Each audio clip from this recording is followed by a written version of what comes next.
కూటమి ప్రభుత్వం వచ్చిన తర్వాత రాయలసీమకు తీవ్రమైన అన్యాయం జరుగుతోంది. మొన్న పులివెందుల మెడికల్ కాలేజ్ లేకుండా చేస్తే నిన్న ఎంఎస్ఎంఈ టెక్నాలజీ సెంటర్ తరలించేశారు. ఇప్పుడు రాయలసీమ గ్రామీణ ప్రాంతాలకు బ్యాంకింగ్ సేవలు అందిస్తున్న ఆంధ్రప్రగతి గ్రామీణ బ్యాంక్ ప్రధాన కార్యాలయాన్ని అమరావతి తరలించేందుకు రంగం సిద్ధం చేస్తోంది కూటమి సర్కార్. సీమ అభివృద్ధికి దోహదపడే ఏ ఒక్క సంస్థను సీమలో ఉండనిచ్చేట్లు లేదని కూటమి ప్రభుత్వంపై మండిపడుతున్నారు సీమవాసులు. కేంద్ర రాష్ట్ర ప్రభుత్వాలు రాయలసీమపై సవతి తల్లి ప్రేమను చూపిస్తున్నాయి. నిన్నటి వరకు రాష్ట్ర ప్రభుత్వం రాయలసీమలో కనిపించిన ప్రతి ప్రధాన సంస్థను అమరావతికి తరలించుకుపోయింది. తాజాగా కేంద్ర ప్రభుత్వం గ్రామీణ బ్యాంకుల విలీనం పేరుతో సీమకే మకుటంగా నిలిచిన ఆంధ్రప్రగతి గ్రామీణ బ్యాంక్ ప్రధాన కార్యాలయాన్ని కూడా అమరావతికి తరలించేందుకు సిద్ధమైంది. అలాగే ఇప్పుడు కూడా రాష్ట్రంలో 50,000 కోట్లతో అగ్రగామిగా ఆంధ్రప్రగతి గ్రామీణ బ్యాంక్ ఉంది. అలాగే సొంత భవనం ఉంది. ఈ సొంత భవనం కూడా గతంలో రాష్ట్ర ప్రభుత్వమే ఈ సొంత భవనం కట్టుకోవడానికి కేటాయించిన స్థలం కాబట్టి ప్రభుత్వం కేటాయించిన స్థలం ఉంది. అలాగే మొత్తం దక్షిణ భారతదేశంలో ఏ గ్రామీణ బ్యాంకుకు లేనటువంటి చెస్ట్ సౌకర్యం కూడా ఇక్కడ ఆర్బీఐ ఈ గ్రామీణ బ్యాంక్ ఇచ్చింది. వాస్తవానికి కేంద్ర ప్రభుత్వం గ్రామీణ బ్యాంకింగ్ రంగంలో తీసుకున్న సంస్కరణల్లో భాగంగా రాష్ట్రంలో ఉన్న అన్ని గ్రామీణ బ్యాంకులను కలిపి ఒకటే బ్యాంకుగా చేయాలని నిర్ణయం తీసుకుంది. దీనిలో భాగంగా రాష్ట్రంలోని సప్తగిరి, ఆంధ్ర వికాస్, ఏపీజీబీ, చైతన్య గోదావరి వంటి బ్యాంకులన్నింటినీ విలీనం చేయబోతోంది.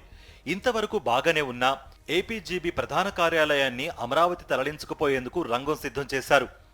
వాస్తవానికి ఏపీజీబీ 10 జిల్లాలకు సేవలు అందిస్తోంది. దాదాపు 90 లక్షల మంది కస్టమర్లున్నారు. దేశంలోని టాప్ గ్రామీణ బ్యాంకుల్లో ఇది ఒకటి. వెనుకబడిన రాయలసీమ గ్రామీణ ప్రాంతాలకు అండగా నిలిచిన ఈ బ్యాంకు ప్రధాన కార్యాలయాన్ని తరలించుకుపోవడాన్ని రాయలసీమ వాసులు తీవ్రంగా వ్యతిరేకిస్తున్నారు. తప్పనిసరిగా కడపలోనే ఈ ఏపీజీబీ ప్రధాన కార్యాలయాన్ని విలీనం తర్వాత ఏర్పడబోయే రాష్ట్ర స్థాయి గ్రామీణ బ్యాంకు యొక్క ప్రధాన కార్యాలయాన్ని కడపలోనే కొనసాగించాలని, అమరావతికి తరలించవద్దని ఈ తీర్మానం ద్వారా మేము డిమాండ్ చేస్తా ఉన్నాం. గ్రామీణ బ్యాంకు అంటేనే గ్రామీణ ప్రాంతాల్లోని అట్టడుగు గ్రామాలకు బ్యాంకింగ్ సేవలు అందించే ప్రధాన ఉద్దేశంతో ఏర్పాటు చేసిన బ్యాంకు.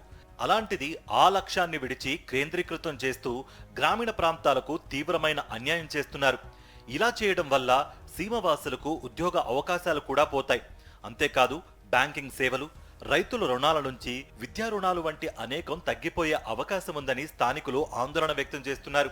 న్యాయంగా మేము అన్ని విధాలా కడపలో హెడ్ ఆఫీస్ ఉండడానికి అర్హత ఉంది కాబట్టి మేమంతా అడుగుతా ఉన్నాము. కేవలం ఇది ఉద్యోగస్తుల సమస్య కాదు, ఇది రాయలసీమకు సంబంధించిన ప్రజల మనోభావాలు దెబ్బతినకుండా. ఎందుకంటే ప్రజలు కానీ రైతులకు కానీ ఎస్హెచ్జి రుణాలు కానీ ముద్రా లోన్లు కానీ ప్రతి ఒక్కటి కూడా గ్రామీణ బ్యాంకులు ఎక్కువగా ప్రజలకు సేవ చేస్తూ ఉన్నాయి.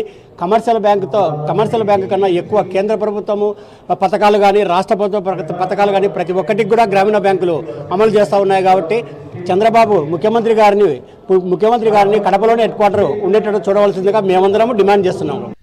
రాయలసీమ ప్రయోజనాల కోసం రాయలసీమ డిక్లరేషన్ ఇచ్చి ఈ ప్రాంతం అభివృద్ధికి కట్టుబడి ఉన్నామన్న బీజేపీ, టీడీపీ ఇప్పుడు కనిపించిన ప్రధాన సంస్థలన్నింటినీ అమరావతికి తరలించుకుపోవడంపై స్థానికులు తీవ్రంగా వ్యతిరేకిస్తున్నారు. సీమను అభివృద్ధి చేయాల్సింది పోయి ఇక్కడున్న వాటిని ఇతర ప్రదేశాలకు తరలించడం ఏంటని ప్రశ్నిస్తున్నారు.